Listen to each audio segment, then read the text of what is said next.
People will judge you no matter what. People will judge you when you're trying not to be judged. I can try not to be judged. I can try all I like not to be judged. But still, someone will go, that guy's a bit of a people pleaser, isn't he? Get over him. He's trying not to be judged. You can get judged on being too thin, being too big, being too tall, short, anything. Thing is, the same consciousness in another reality will just be the same consciousness, just in a different reality.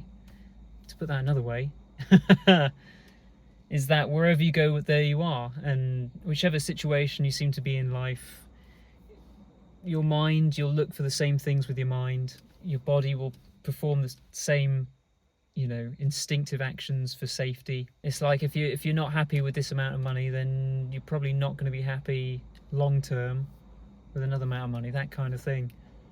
And so really it's all about us. How do we focus in general?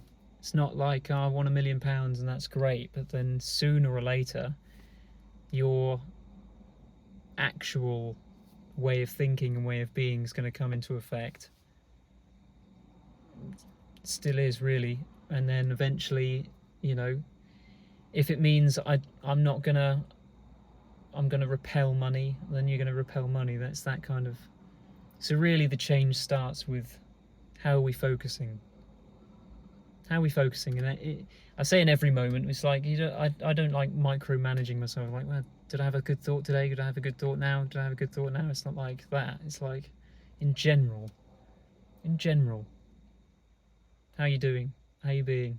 And also, I'm not talking about how things appear. I mean, that's a minimal part of it, but really to do with our focus, like, how am I viewing life? Things that happen. Is my attitude generally one of love or one of fear? Is it generally compassionate towards myself, or is it generally beating myself up? How am I doing in general, Transformation, you sort of catch yourself doing something different. Like if you've been meditating a long time, or if you've been tapping, or if you've been refocusing, your thoughts for a certain amount of time. If you were anxious going to the shop, and now you're less anxious going to the shop, there's your transformation. There's the evidence that it's happening. It's not some like angels came down. It can be like, what I mean, with trumpets and blessed you 1,000 times, and there's your £1 billion, and now you're rich. I'm not saying it can't be that, but it's usually the little moments. You're like, oh, I'm not actually anxious right now, and I'd usually be anxious. Funny. Must be changing. General's made up of all the little moments in it. All the little moments add up. Every time you catch a thought, every time you catch yourself saying or complaining, saying, oh, life's crap, something like that, you catch yourself like, oh, life's okay, life's good, life can be better if you're there, Generally it's going well, you just go general, you zoom out, you train your brain to zoom out.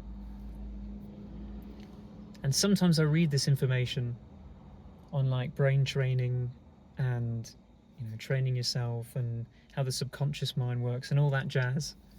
True stuff. I'm not going like dismissing it, but like sometimes I think that, like, similar to driving a car, Abraham Hicks had this analogy, similar to driving a car, you don't get underneath and look at all the pistons and what, like, how does this work out? You just drive the car, unless you want to, like, it makes you feel good to do that, but you trust that the car is going to drive, and you trust yourself that you can handle anything that comes about, whilst driving. That's that kind of trust. Things add up.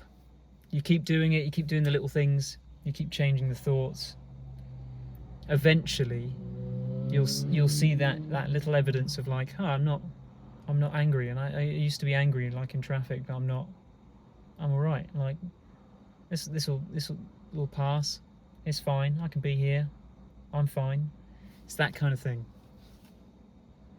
So when they say little by little, it's just all our job seems to be is refocusing ourselves to a better feeling way of being. And then that adds up, that adds up in the moments, and then the situations, and then eventually our life, and eventually be calling life good. And it's like, But it's not like I just went one day, life's good, you know, and then all the anger and all the resentment and everything like that just disappeared, and then like life is good. It can be that way. Nothing's impossible, you know, but many a time it's little moments that add up. So yeah, I had no idea what I was going to say today. I always come here just thinking eventually I'll stumble upon something that's been, you know, in the collective consciousness to say, or been on my mind to say, and that seems to be it.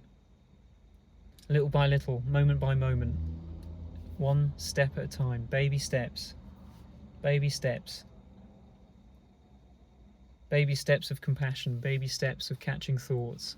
When people try to change their behaviours, or when I try to change my behaviour, and I'm always like, which comes first, you know, chicken or egg? Is it the fact that I changed the behaviour that led to me refocusing, or is it because I refocused myself that the behaviour changed? I think a bit of both, but I think it can be that you change how you're doing the behaviour you don't want to do, and then the behaviour changes little by little. Again, you change the way you relate to yourself as you're doing the behaviour. You know, say you get angry a lot of the time, and then one time you get angry, you feel yourself getting angry, you don't like go, you can stuff it down and be like, can't get angry right now, it's not the right thing to do. You just go, yeah, all right, I'm angry, let's do this. And there's a little change than last time you got angry, you just like kicked a chair over, you know what I mean?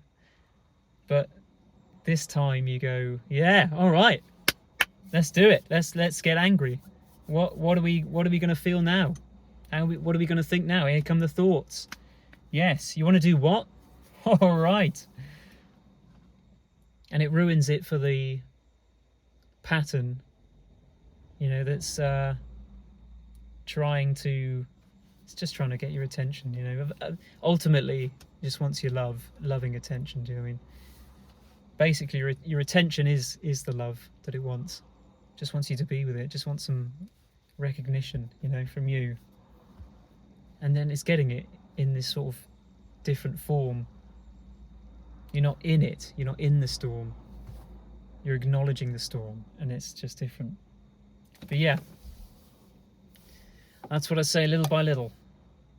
So yeah, thank you for joining me today, and I shall see you in the next one.